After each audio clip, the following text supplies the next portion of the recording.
Well, hello there, and welcome back to this episode of Fabulous Folklore Presents.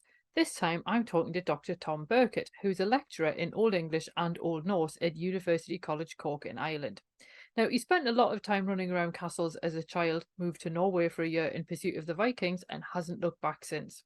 He's author of Reading the Runes from 2017 and editor of Translating Early Medieval Poetry and Reimagining the Vikings, and he also runs the World Tree Teaching Archive. He teaches courses on Norse myth, medieval literature, and Old English language at UCC, and occasionally takes time out to sail with the crew of a reconstructed Viking ship.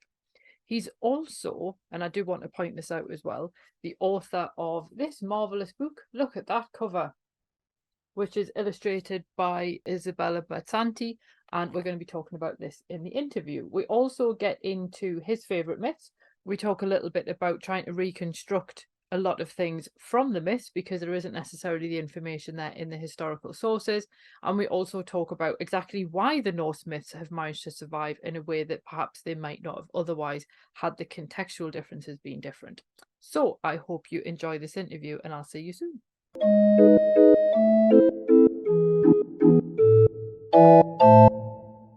Hello and welcome to Fabulous Folklore. Hello, good evening, and thanks for having me on the podcast. It's my absolute pleasure. Just before we start, I do want to show off how cool. So I'm going to keep I've got doing my copy here as well. going to keep doing that at random points. We will come back to talk about that. So obviously you've written the book Legends of Norse Mythology. But my first question is, what got you interested in Norse mythology in the first place? Well, that's a good question. I've been interested in kind of medieval history for as long as I can remember, really. But I spent a year abroad in Oslo when I was at university in the UK. And that really kind of switched me on to Viking history, and I did a course in kind of runes and runology while I was there. And then when I came back to the UK, I just kind of picked all those courses I could at university, and went on to do an MA and PhD, and here I am. So yeah, that's That obviously sort of got to you somehow then. yeah, and I think particularly the myths, because they were so strange, like I'd read them as a kid. I'd read Kevin Crossley Holland's version, I think. But they're so different to anything else that's out there, really. And I was a real Tolkien fan, like so many people who are interested in the myths are. And you can see the connections, as you get deeper into the mythology. Like he was pillaging it all the time for his fiction. So that was another reason I think that I felt this affinity with it. So the question I've got, I know a lot of people will talk about the prose Edda and the poetic Edda, but ultimately, where do the legends come from, and how do we know that's what people actually believed at the time? Well, the truth is we don't. And if we're talking about what people thought in medieval Iceland, which is when the Eddas were written down, and recorded, we have a good idea about what they thought about the myths. But of course, they'd been Christian for a couple of hundred years at that point, and there's a real debate about how much Christianity influenced the myths that have been recorded, and also how much kind of variety there was in the Viking Age, because it seems that deities were kind of promoted and demoted, and there were local cults, and there were variations across Scandinavia, and we find kind of evidence directly from the Viking Age, some of which kind of supports the myths that were being written down. So like if you find a Thor's hammer, it supports the story of it being like a short-handled hammer. If you find that there are kind of picture stones from the Viking Age, which have details from like the legend of Sigurd killing the dragon, and a lot of those details on the stones match up with those later stories when they were written down. But then there are other things that pop up that we're pretty sure are mythological, jewelry, artifacts, sculptures, but there's no exact parallel in the myths, so there's a lot that we don't know about what the Vikings themselves actually believed, and how they interpreted these stories, which probably did go back in some form to the Viking Age, but were written down, quite a bit later. So when we sort of talk about the Vikings, bearing in mind obviously they came from lots of different parts of sort of Scandinavia, but then we also talk about Norse mythology. Are Norse and Viking synonyms, or should we use one or the other?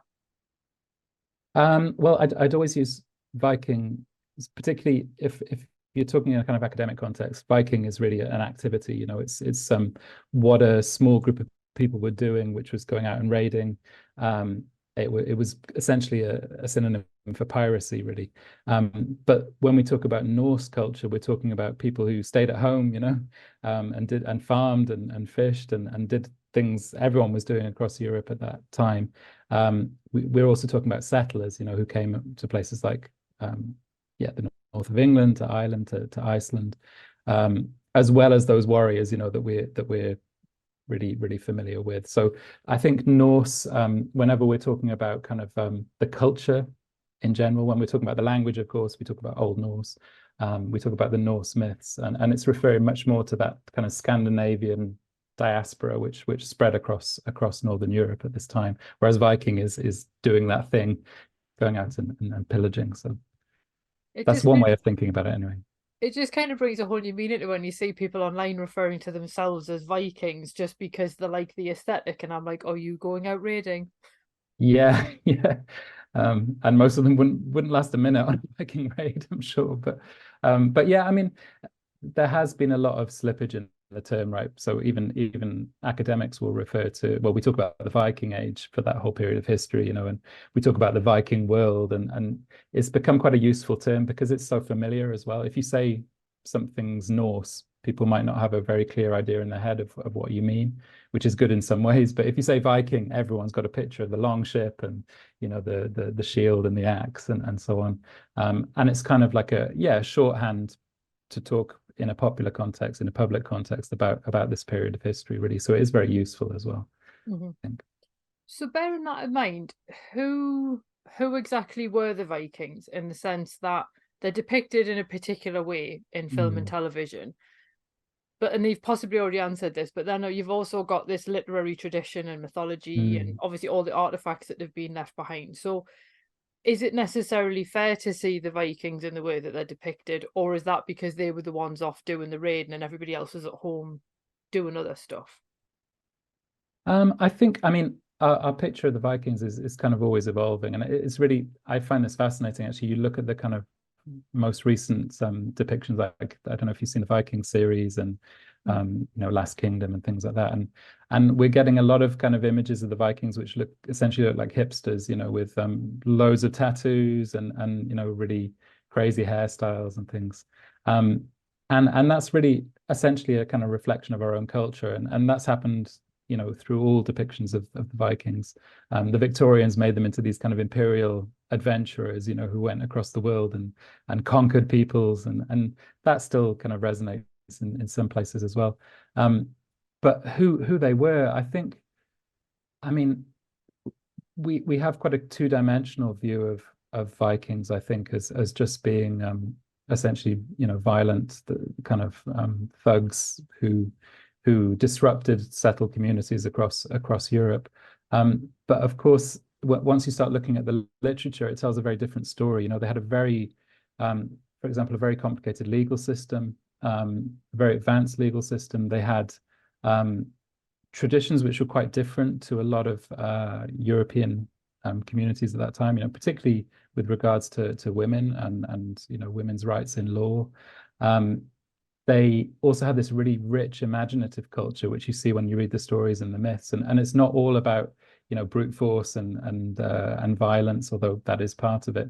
But it's also about, you know, really extraordinary things, you know, and about monsters and about love and loss and all these kinds of things that make them seem a lot more kind of a culture we might have some kind of connection with or affinity with, you know, rather than just these kind of savages that were going around, you know, breaking Christian shrines and things like that, which really isn't a true picture of what was happening, I think.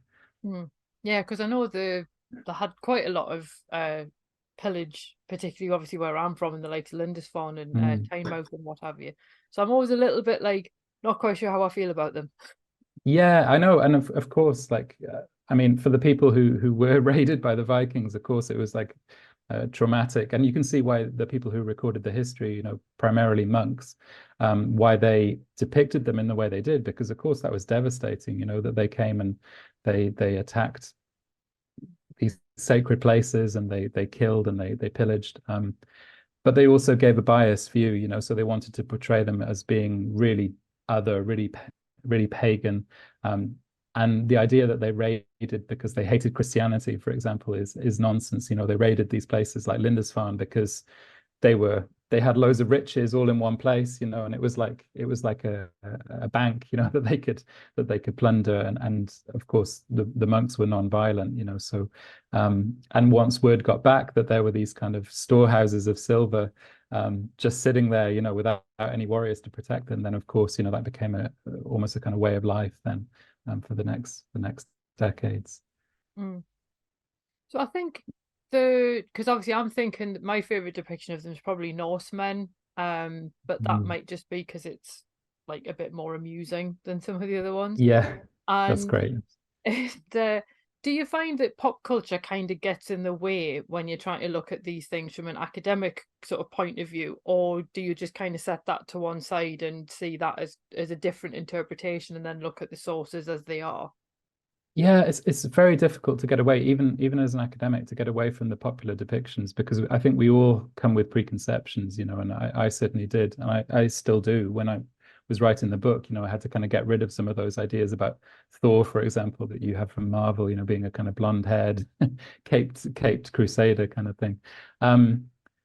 But I think certainly my experience with students, once you start looking at the sources, you very quickly reach a point where all the kind of stereotypes that you bring along get broken down quite quickly, and it very quickly becomes apparent that the popular view of the Vikings is in some ways its own thing. It's its own narrative that's developed over hundreds of years, because we kind of need an antagonist as well. Like the Vikings are the perfect antagonists. They're like the kind of the disruptors, the rebels, and they've been co-opted by so many different peoples over the years, as reflections of themselves, and even today you find a lot of kind of companies borrow the image of the Vikings because they want to promote themselves as being disruptive of technologies or whatever it might be, and they've been really useful for us for that reason, I think. But it is important then to kind of separate out that popular narrative, that popular tradition from what we can actually glean about them from the sources. And there are a lot of sources to work with as well, which is good. Just thinking about the idea of branding, I'm just thinking of, Viking Direct, the company that do like the cruises around like Europe and boats. You wouldn't necessarily want a boat full of Vikings turning up on your doorstep, would you? No, Viking Cruises is a weird one because obviously it's about as far from the Vikings as you can get. But that association with seafaring, you find, the Viking life-saving equipment as well. And of course they weren't out there saving lives at sea, quite the opposite. But they have become associated with, quite rightly, I think, with really good seafaring abilities, and that's probably the reason you get them associated with shipping companies, with cruises, with life-saving equipment and all those things. So I mean that popular history is absolutely fascinating. Like I don't think academia should be ignoring that, because it's part of our culture as well, the way they've been used over the years. Yeah. I've just realised as well, Viking Direct is not the cruises company. They're actually a stationery company I used to use. Yeah, which is even weirder. Yeah. That's bizarre. Yeah. When you mentioned there about how you've got lots of sources to work with, Yeah. do they differ across Scandinavia? I'm imagining they probably would, but do you find that you get them more concentrated in certain areas, or does it just depend what period you're looking at? Yeah, most of the most important sources come from Iceland, which again is a very particular context, and they survived there partly because Iceland was quite isolated from the rest of Europe, and partly because the church didn't have quite as much of a kind of monopoly on manuscript culture and on literary culture. So like there are no myths surviving really from England, for example, pre-Christian myths. Folklore, yes, but the kind of myths that we associate with the Norse, they don't exist from England, and that's one reason Tolkien was kind of trying to write that mythology for England. So Iceland was like this very unique context, and there were a lot of high levels of literacy, and a lot of kind of chieftains and wealthy farmers and things, really saw great value in kind of recording family histories and being literate and writing about their ancestors and recording poetry as well, and keeping manuscripts in their house, in the kind of farmhouse, whereas elsewhere in Europe it would have been the monastery where all these things were kept. So really, really different to the rest of Europe, and very different to the rest of Scandinavia as well, because although we have some important sources from places like Norway and Denmark, they tend to be later and much more kind of influenced by romance traditions in Europe, and yeah, very, very little survival of things like skaldic poetry, Eddic poetry, things like that, which is really exclusively an Icelandic phenomenon. So it's incredibly lucky that Iceland did have this culture, and otherwise we'd know nothing about this, and it kind of makes you think what's been lost elsewhere in Europe, just because it wasn't recorded, really. Yeah, that would be really sad. I think I often wonder that about a lot of things, particularly when I think of someone like the Celts by comparison and how much has been projected onto them, because all we have of them is what other people have said about them. We don't really have anything in their own words, and I kind of think that, at least, I guess it sounds like in the Norse sort of scheme of things, they actually can speak for themselves.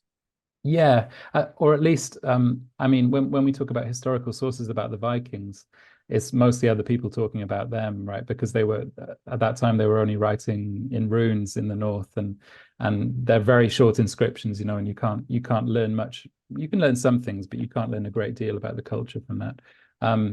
But then in medieval Iceland, we have the storehouse of their imaginative world, So again, the Norse sources are very tricky to use as historical sources for the Viking Age, because we don't know how much has been fictionalized, But for the poetry and for how people's worldview and how the mythology developed, I think it's a really, really, really important source. Yeah.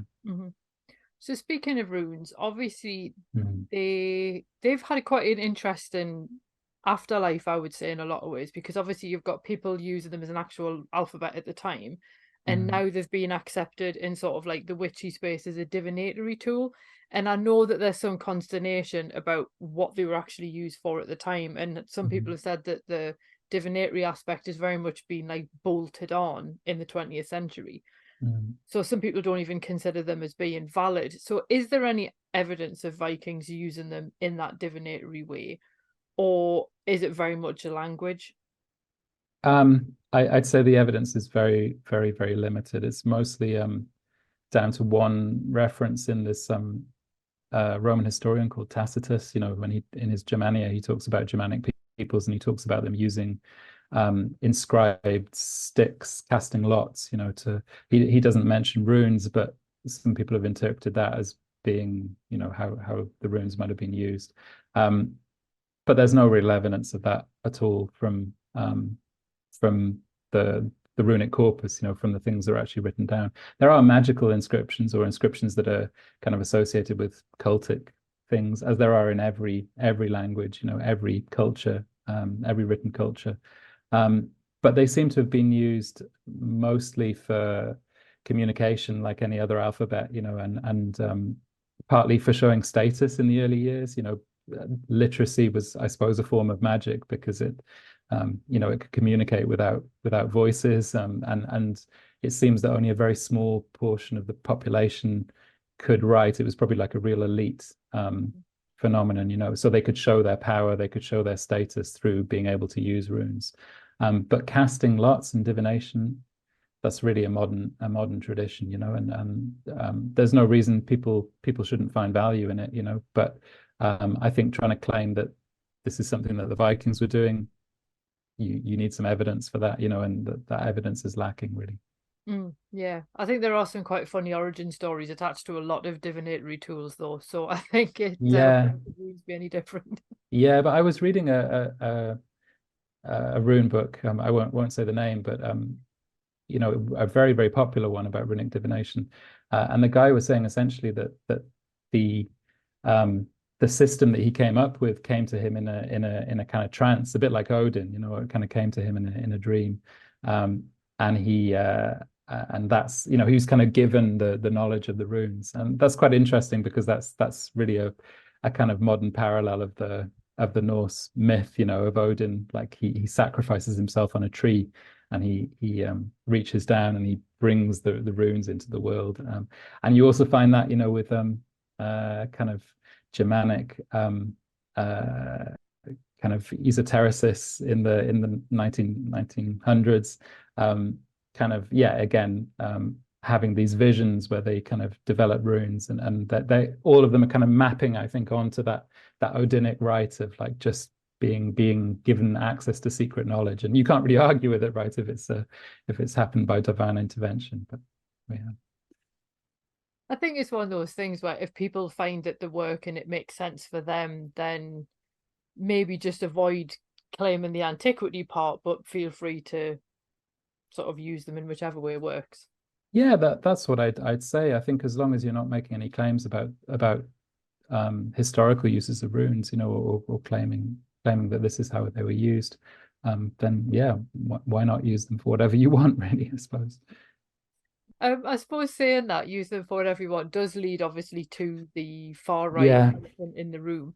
And I did wonder why it is, and I know I've spoken to a practicing heathen about this on Fabulous Folklore before, why that this particular culture and their set of symbols and their myths keep showing up associated with particular groups. And what is it about these stories? Because when you look at the myths, the gods themselves seem quite fluid in some ways, and they don't really seem to match up with the values that are being held by certain groups. So what is it about them that people find so fascinating to then misuse and appropriate compared to people who just find them interesting? Yeah, well, I mean, one of the reasons, of course, is because of the history of appropriation, and because Hitler and the Nazis, and before them the kind of Volkisch movement in Germany, were very interested in these Germanic origins and in trying to claim the Norse myths as being like the last survival of a kind of common Germanic culture, which was, in their view, was kind of suppressed by Judeo-Christian culture and lost in places like Germany, but had survived in this unique context in Iceland. And there's so many flaws to that kind of argumentation, but I think a lot of far right groups have their fascination with Norse myth not because of anything that they've read into the Norse myths necessarily, but because it does have that association with the Nazis. I mean, if you're a neo-Nazi, you want to be following the same kind of influences that were followed in 1930s Germany. But then there are things, and it's a very complicated question, of course, but there are things in the myth that do lend themselves, I suppose, to far right's projections, and there is a lot of violence, for example, in the myth. There is this kind of existential battle between groups, which again you can kind of project modern ideas about race onto, so the war between the gods and the giants. I think the far right find some kind of common ground there, thinking that they're in this kind of existential struggle, which will lead to a kind of Ragnarok, which will lead to this kind of cataclysmic purifying battle, out of which Germanic culture will rise again. So there are kind of elements in the myth, but it's such a selective reading, as you say, because there's so much in Norse mythology which doesn't fit in easily into that kind of far right narrative, and including, as you say, like the fluidity of the gods, including the very complicated relationships that the gods have with the giants. In fact, that there's so much kind of exchange and interplay, and that the giants are also the ones who win in the end. It's this kind of existential battle, but there's this almost this knowledge that the god society is a flawed one, that they've treated the giants abysmally, and that they've brought about their own destruction in a way, brought about the destruction of their flawed society. And yeah, I mean, also in Viking culture, which the far right are incredibly interested in as well. Again, there's a lot that doesn't doesn't map on to contemporary politics. You know, the Vikings didn't think of themselves as an ethnicity or a race or anything like that. They were kind of open to recruiting from wherever, you know, and I think, yeah, a lot of these kind of modern political projections would have been completely alien to Norse society, you know, which was a very outward looking and a society that really adapted quickly to wherever they settled, you know. So they spread across Europe, but they didn't do so to kind of promote their own culture really, or to you know, or because they thought they were the best, but they, wherever they settled, they kind of took on the local customs, you know. And in Ireland, within a few generations, we talk about the Hiberno Norse because they'd integrated in France, you know, they became the Normans and they were speaking French, and they were riding into battle in horseback within a generation or so. So a very adaptive culture, very open to outside influences, and yeah, I mean, the far right is something that when you're looking at this kind of thing in academia, you always have to be aware of, because there is always that interest there, you know, and that I think we've got to kind of resist those attempts to politicize the mythology or to project things onto the mythology. Mm-hmm. I know when I was looking at the myths, and obviously, like, I've read different versions of them over the years, and the thing that always strikes me is when you look at, say, like Egyptian mythology or whatever, you've got, like, obviously, again, quite a fluid structure that changes depending on almost the dynasty that's in charge.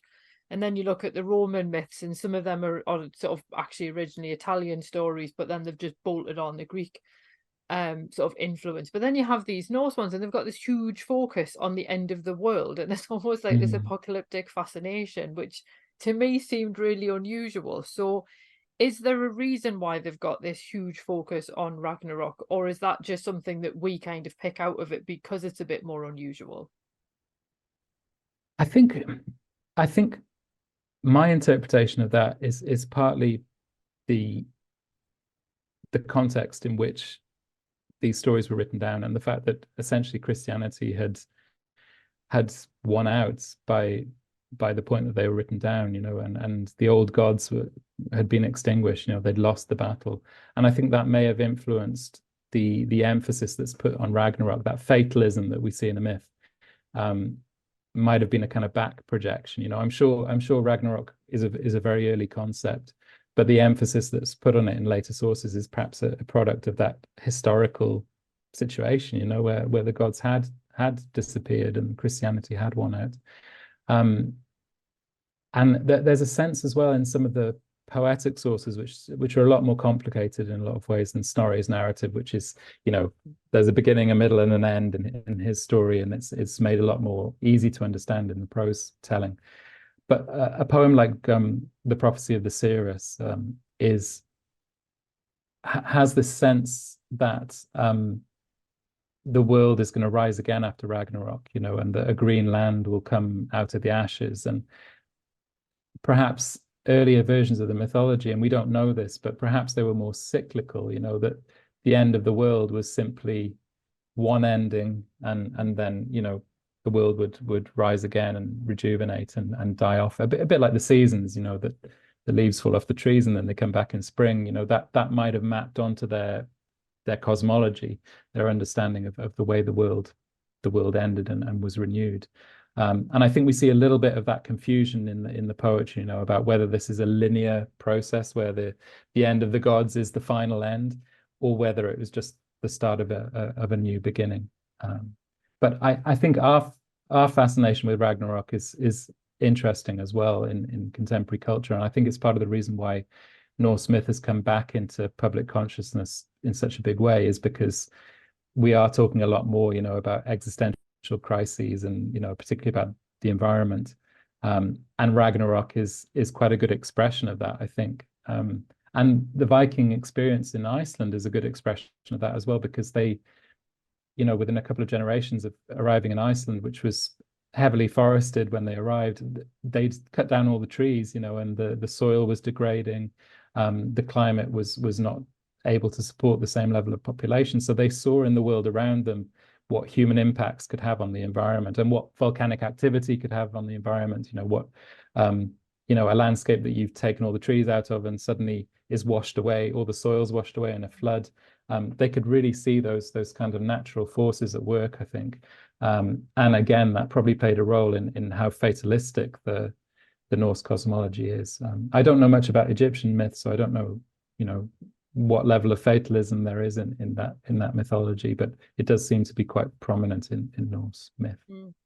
Yeah, I think it's more the fact that, in a way, like when you read sort of the stories about what Ragnarok's supposed to be like, you can sort of almost look, I guess, at Armageddon and sort of see some parallels. But I guess that may just be the people who wrote it down mapping their own kind of prior awareness onto it. Yeah, exactly. And Snorri, he would have known the Christian narrative, very, very, very well. And he would have, probably been thinking about the Christian apocalypse when he was retelling this myth of the Norse apocalypse. Speaking of Christians, I know I tend to find anytime I do a talk about something like the folklore associated with Christmas or Easter, somebody will always ask how a pagan group celebrated it, which was hilarious when someone asked how the Celts celebrated Easter. I don't really think that they did. So bearing in mind, obviously, that it's December and this is sort of going to go out before Christmas, is there any evidence of a Norse or Viking celebration of at least the winter solstice, if nothing, or like the midwinter kind of thing? And if so, how did they celebrate? Well, there is a concept of kind of a midwinter blot or sacrifice, and it was probably to do with the practicalities of a farming society, that you killed the excess animals because you'd have to feed them through the winter otherwise, so we're probably not talking about like human sacrifices, things like that. It's probably really just the slaughter of the excess animals, but that's not to say that wasn't also having religious connotations, and that they celebrated that with sacrifices to particular deities and feasting and all that kind of thing.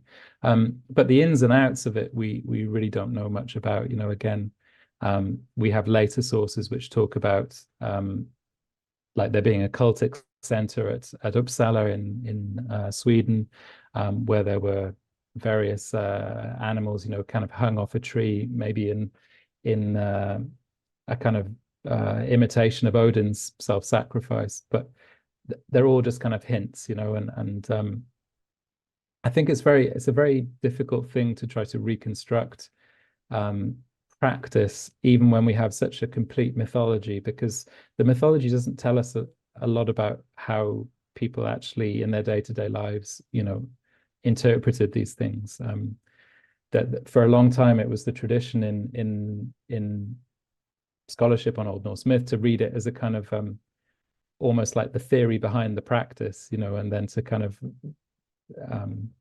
work out what the ritual practice was from the myth, but I think we're a lot more skeptical about the validity of that now. And if people do want to reconstruct these kind of lost rituals, they have to be aware that there's a lot of, there has to be a lot of imagination involved and a lot of reconstruction.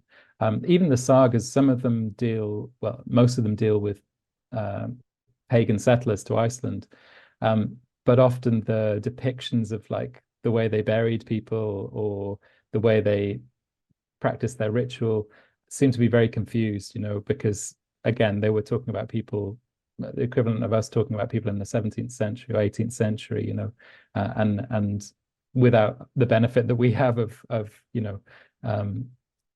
lots of good history on the period. So we can't use them as a reliable source either. And it's a very tricky thing. And I know a lot of people want to kind of want to celebrate or to practice a pagan religion. But it's just going to involve some projection, and some reconstruction of very limited evidence. Yeah. I should obviously, I think now's a good time to sort of show off the book again. I just love doing that because it's cool the way the light shines on it. So this is aimed at a younger audience, isn't it? It is, yeah. So I wrote a few years ago a kind of retelling of the Norse myths for adults. And that was a much easier process actually, because I could stick a lot closer to the sources, and I could use the same tone of the sources in a way, and write in a way that was more comfortable for me in comparison with my academic writing, But writing a book for kids has been a completely different experience because, it's a really different process. There's a lot of things in the myth that, they're not necessarily appropriate for, I think it's aimed at 8 to 10 year olds or 8 to 12 year olds. Um, Things like incest, things like violence, some of the weirder stuff that goes on has to be cut. But also there's kind of spatial constraints as well. The book is almost like an encyclopedia of the Norse gods and mythical creatures. There's a kind of entry on each one. And Odin, you could have written a whole book about Odin on his own. There's so much about him. Whereas for other characters, that there's very little about them, and it was quite difficult to stretch out the description of the goddess in particular, because it tends to be the female gods who don't have a lot written about them in the sources. And yeah, it was just fascinating to me as well to work with the illustrator, and to see her input. I think her illustrations are absolutely fantastic, but sometimes she came up with things that were very different to the way I imagined these figures, and that was great as well to see that process happening. I think some of the stories were quite new to her, so she was kind of working really off the descriptions that I was giving, and then seeing that coming out of her mind and onto the page was really cool actually. Well, one of the ones I really liked, and obviously just for the benefit of anyone watching, I really Oh liked yeah. the way she drew Hel, because I've Mm, always been quite interested in her as a figure, because I think that obviously, like Kate Blanchett aside, I think mm, there's not a huge amount about her, I don't think. And the way she's described is never particularly pleasant. But I always just find that she's really interesting because of that. So I mm, really love the way that she's kind of actually drawn looking A, really fed up, which I kind of imagine you would be. But B, she's also pretty. And I know that that mhm, shouldn't be a thing in, body standards and all that kind of thing. But I just think it sort of it it kind of meant that she wasn't sort of depicted necessarily as monstrous. mm. Um and I think that was quite an interesting way because the illustrations are absolutely beautiful. So it was really interesting to sort of see how a figure like Sif was represented, because I was like, how are you Mm. going to represent golden hair? Like, what would that Yeah. even look like? So yeah, it was really interesting to see um how she did it. Yeah, and Sif was one of those characters where, there's that really famous story about her, which is very central to the mythology, where she has her hair cut off by Loki, and it kind of triggers that sequence of events where Thor gets very angry, and he forces Loki to go off and make amends, and then Loki gets gifts made for all the gods from the dwarves and almost loses his head in the process. So she's the kind of instigator of that really important story. But really, all we know about her is that she has her hair cut off and she had beautiful, beautiful golden hair. And so a lot of that description of her there is kind of based on interpretation, really, about her being a goddess that was probably associated with golden fields, and with wheat. And that story of cutting off the hair and making it kind of regrow might be to do with harvests and that kind of thing. But yeah, you realize, and I think this is one thing that the project really brought home to me as an academic, is that we do have so much more evidence for certain gods than others, and that the people who are writing these things down, or the poets, the saga writers, they had their interests, and their interests were really in a select few gods, and not really in figures, in female figures. Hel is perhaps a bit of an exception because we do have a lot of detail about her, and she's a really interesting figure because in some ways she's kind of more powerful than all the gods because she has control over death, and even Odin, um, he doesn't have immediate access. He can use Sleipnir to descend to hell, but she decides. She has the ultimate say on who lives and who dies. And Balder is almost released, but he isn't.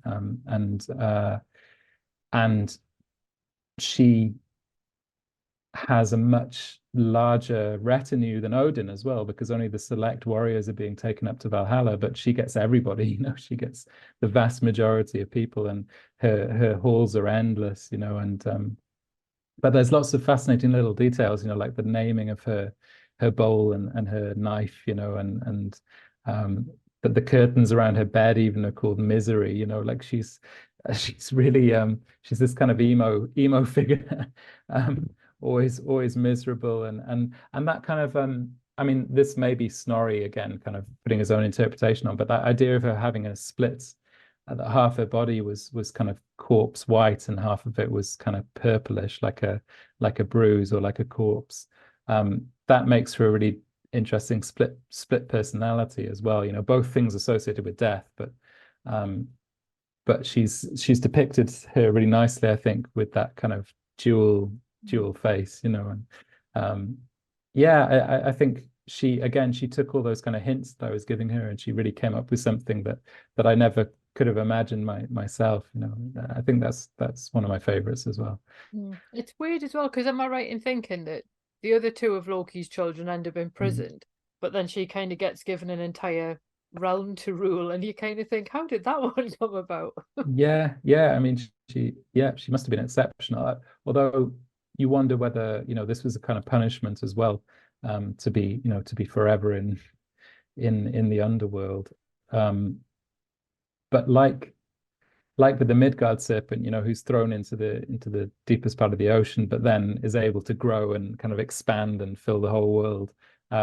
Odin probably miscalculated. There's a suggestion that he miscalculated by giving her this domain, which ends up being, so powerful, and which probably plays an important role in Ragnarok as well, where just as Loki gets his revenge, Hel gets her revenge, the Midgard serpent gets its revenge as well, and Fenrir, the other child, breaks free and gets his revenge. So the children of Loki are really fascinating creatures, I think, because they're kind of, there are attempts to like bring them into the fold a little bit, but ultimately I think they're too different, and they have to be kind of cast as far away from society as possible to not endanger it.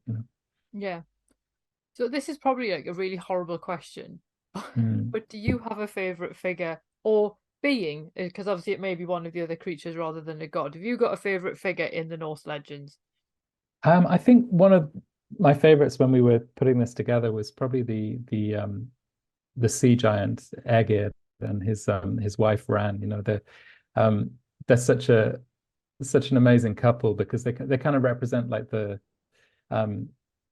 two sides of the sea. The fact that it gives lots of riches and it provides fish and sea creatures and things, and it allows you to travel and all these things. But then it's also completely deadly to a seafaring culture as well. So it has this kind of dual personality, and that's really interestingly expressed through these two giants, one of whom is unusually companionable with the gods. He kind of hosts them at a feast. He's given loads of information when he comes to visit the gods. They treat him really well.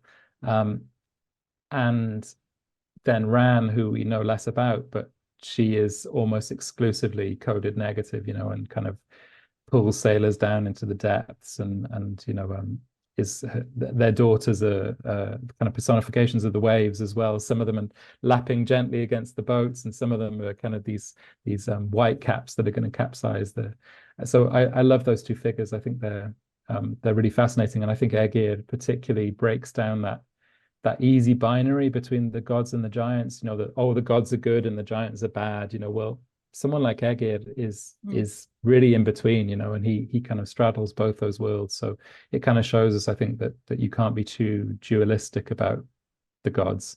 And again, that's probably a kind of Christian projection, right? That this idea of good and evil, and a kind of a very clear divide. The gods are often evil, and the giants are often what we'd consider to be morally less reprehensible than the gods. And there's not that easy division, I think, in Norse myth. So my last question is also about one of the gods, and that is there a reason, or do you have any insight into why people have such an enduring fascination with Thor specifically. Yeah, I mean, Thor is one of those characters where there's so many stories about him, you know, that that's part of it, right? Is that he was just really well detailed, and he probably was one of the three most important deities in Norse mythology. I think Odin, Thor, and Freyr, you know, are the three. Like sometimes people read them as like being the god of kind of the lordly class, and the, you know, Freyr being associated with fertility, and Thor being the kind of warrior protector. But yeah, Thor is just, I mean, there's something a bit ridiculous about him, right? Which I think people are fascinated with as well. That he's like this really brutish character who is really important to the functioning of the gods because he protects them, you know, and they call on his violence quite often.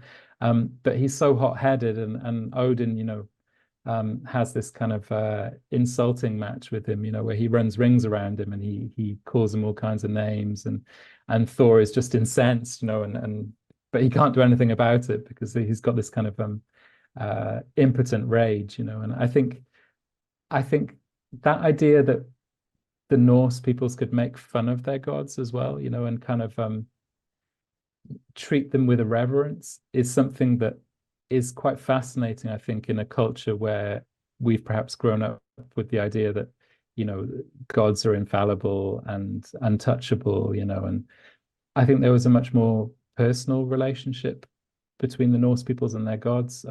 Odin walks regularly amongst people, you know, and comes in disguise and walks into households, and Thor similarly. I think there's no real contradiction that I see in being very grateful for Thor and worshipping him and showing him the due respect, but also, you know, poking fun at him and realizing he was fallible when he wasn't in hearing shot, you know.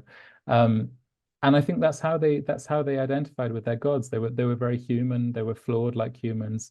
They were like, you know, kind of massive projections of human faults and positive traits as well. And I think people just projected themselves into these deities. And Thor, you know, he is someone perhaps that we've all kind of come across in our lives as well, you know, a kind of person who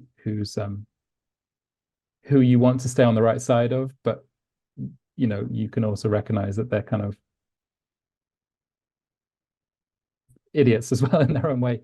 Yeah, I think the Marvel films have a big part to play in that as well. You know, they've really popularized him as a figure, and they get that right. I think that kind of irreverence where they also poke fun at him, you know, and show that he's not quite adapted to the modern world, and you know that he's a bit too ready to rush into battle all the time, you know. So yeah, he is a fascinating character, and I think that depiction of him with a red beard as well is setting one of those misconceptions straight. That is a detail from some of the Norse sources. So he's not this blonde bearded warrior, but has a nice red beard in this. Cool. As I say, obviously, I genuinely think this is such a beautiful book. And obviously, I'm outside of the 8 to 12 age range, but I still enjoyed reading it anyway. Mostly just because I think it's one thing to like read Neil Gaiman's, but then it's another to sort of have it so beautifully illustrated. Yeah. I mean, the illustrations are the best thing about the book for sure. And yeah, I think if I was a kid, I'd pick it up just for that, really. Yeah. Cool. Well, thank you very much for coming on and chatting about all things Norse and everything. And is there anything or anywhere that you kind of put this kind of stuff on social media, or are you very much like in academic land? No. I'm on Twitter and Facebook as well. So yeah, I'd be happy to see them come out. To come and find you afterwards. Yeah. So I think Norse in Cork is my Twitter handle. So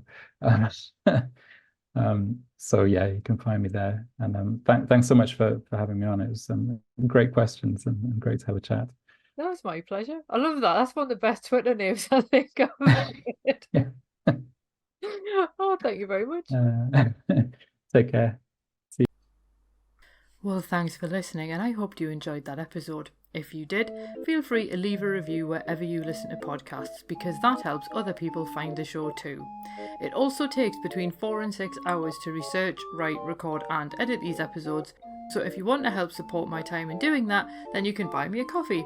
Or you can join the Fabulous Folklore family on Patreon and enjoy extra benefits, including exclusive episodes and articles and even illustrated talks. All the links you need are below, and thanks in advance.